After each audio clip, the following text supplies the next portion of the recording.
Hey, what's up? I'm Brian Altano, and this fall, the Far Cry series returns with Far Cry 6, and I absolutely cannot wait to find out more about it. So luckily, here to tell me more about it is the game's narrative director, Navid Khavari, and lead game designer, David Grivel. Hey guys, what's up? Hey. Hello. Okay, so I'm tremendously excited for this game. I love Far Cry. This is, I'm hearing, the biggest Far Cry game yet. I've never really felt like the Far Cry games felt small or anything like that. So I guess what's the reasoning for making this bigger, and what kind of stuff can players expect with more playground to play around it? I think what we wanted to do from the outset, right from the beginning, is we were excited about the idea of doing a full country and what that means. And so I think it translates from everything to, having a capital city to having multiple towns spread throughout the island, and also getting the dynamics of the population, the guerrillas you're fighting with, the diversity and notions of the stakes of how a country will emerge or endure from a revolution. That was really exciting for us. David, definitely jump in terms of what it means. Yeah, absolutely. I mean, for us, having a big map to me doesn't mean much on its own, because if it is all empty at the end of the day, then that's not fun for anyone. So we spend a lot of time, as Navid mentioned as well, creating and making sure that the activities you have in the world and all the people you encounter, there is variety in it. So it's not just about shooting things. You can see in the trailer, for example, we even have activities such as you can play dominoes, in your camp. You can go fishing, you can go hunting if you want, or you can take care of business, by fighting back Anton's army, right? So that was important to me. It's not just big; it's full of opportunities for the player. Now, you mentioned the large-scale city areas, which are a first for the series. There's always been sort of like encampments and towns and all that kind of stuff. But to me, it's sort of like antithetical to the philosophy of Far Cry, which is always like in the wilderness and it's crazy. And obviously, there's tons of that here. But how are you going to work chaotic wildlife into the city areas? Like, I will there just be animals running down the streets? How's that going to pay off? Yeah, the urban environment is interesting to me because, like you said, it's how does Far Cry work in an urban environment? And so for us, that was full of opportunities for the AI, for example. How do they react to the player? In such an area, you're not in the middle of a jungle this time. You're in Esperanza. So what does that mean? That definitely was to me the unique side of city, and also who says urban environment also says verticality. So that was another dimension that for us was exciting to explore. That being said, it's a city, so just like in real life, there's not a ton of wildlife in the city, but you can definitely bring, for example, your amigos with you in the city, so Chorizo, the little dog, or Guapo, the crocodile, for example, and they definitely will help you out in that situation as well.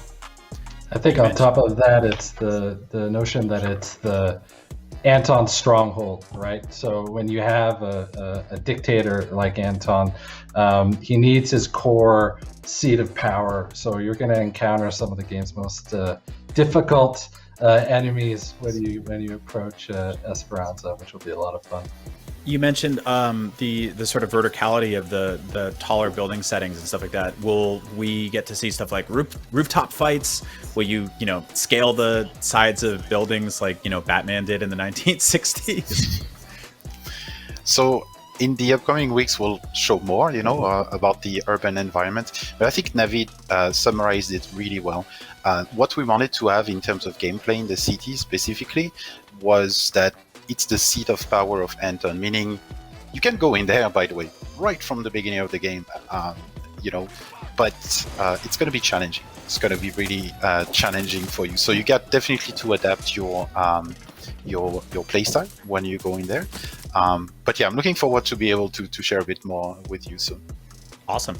Tell me a little bit about sort of your creative process together. How do scenarios come together? Is this something, David, that you kind of go, I have an idea for a gameplay thing, and Navid, you go, all right, I can write it, or Navid, you write something and hand it to David, and he's like, oh, I got to figure this out now. How does that relationship work? I think the main thing was it's a bit of both, to be honest. Me and David were there right from the beginning when there was 10 of us in a sweaty, gross room in somewhere in Ubisoft.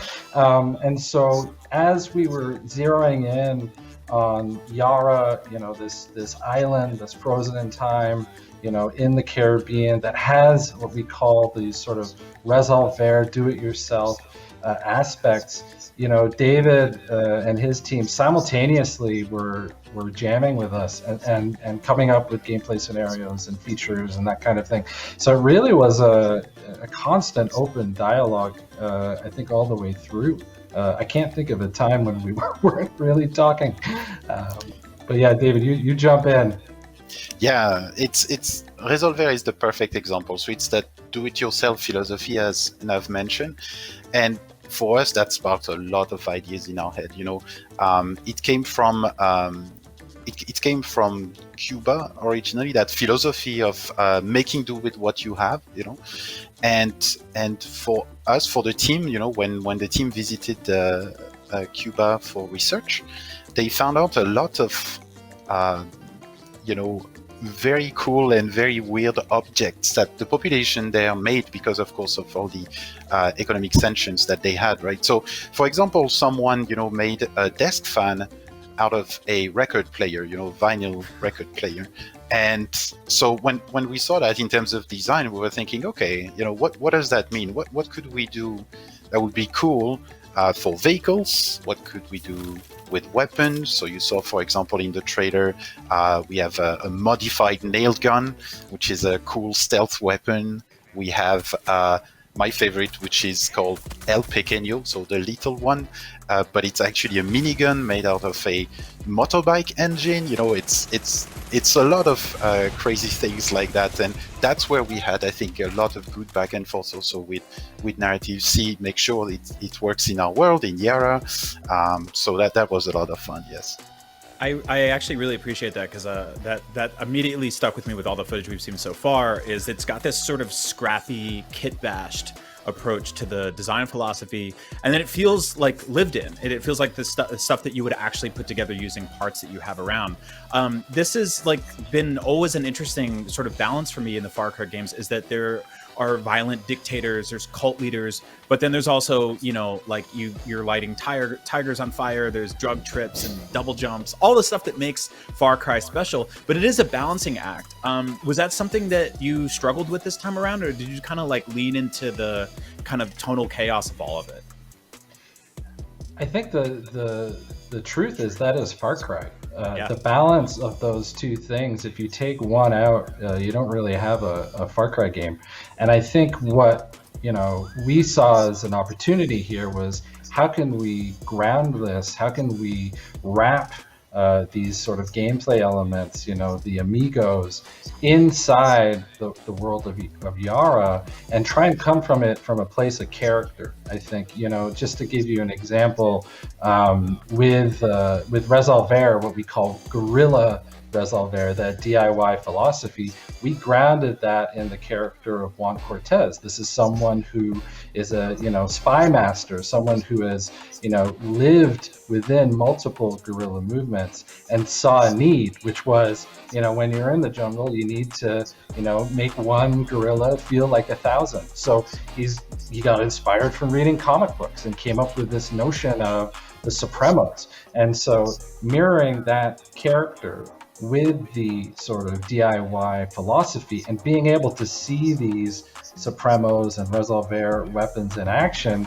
it feels Far Cry. I can't put it better than that. It feels it feels right, and so it is absolutely a balancing act, but it's one we took great care with, for sure. That's awesome. Giancarlo Esposito is amazing. He's one of my favorite actors out there. He's also a tremendously menacing dude, but it seems like he has a good sense of humor too. What was it like writing for him? Did you have to sort of like, did you find yourself in a mirror like reciting lines and trying to sound as terrifying as possible? Well, you talk about dream come true. I think as we were going into the writing process with Anton, and as I was really trying to nail Anton's personality, his voice just started kind of being my go-to inspiration naturally. And I think what he does, and this, from the moment we met, look, we had a multiple hour conversation talking about Anton. There was we clicked, and I think what he brings is that gravitas. He brings that sense of power and duty, and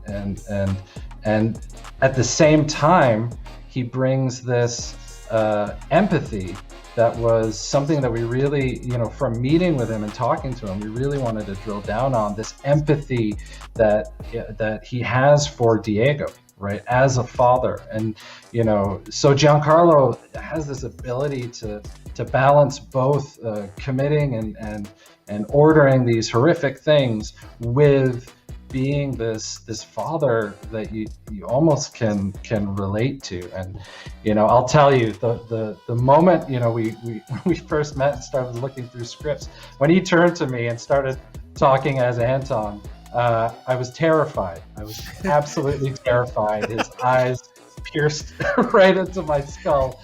And for me, it was from there. It's just, well, you're seeing it right now, and there's so much more to come. So much more. The protagonist this time around is more fleshed out than we've ever seen. It's always been sort of like this kind of GoPro avatar for the player to run around and go crazy. But now Danny has a full-fledged personality, voice acting. There's male and female versions of the protagonist. How do their personalities different between the two of them? Well, I think for us, after we talked about it quite a bit. I think that we wanted players to see themselves represented and have the option to pick between male and female Dannys, but we wanted to keep their journey universal. That was something that felt, we didn't want one Danny to have a different journey than the other. And I think that really comes from the fact that this is a story of Danny finding their place in the revolution. It didn't feel right to just tangent and do two completely different storylines. So really, we wanted one canon storyline for our players. One of my favorite things about this franchise is the idea of every single time I think I have a solid plan for a scenario, and I bring in the right tools and weapons and everything like that, and I go stealthy, and then something happens. I trip a wire, a cage opens up, something bursts into flames, things go total crazy. I really, really love that sort of mix, that push and pull of like, this is what I'm bringing and this is what the environment is doing that I wasn't planning for. Can players expect a lot more of that kind of stuff? It's a very signature Far Cry here, but like, is that going to kind of keep ramping up for Far Cry 6? Oh, for sure, yeah. We have also a bunch of new elements to the game that we'll be talking about very soon as well. But like, we have the fire. You can see in the video, that's classic Far Cry, but we improved that.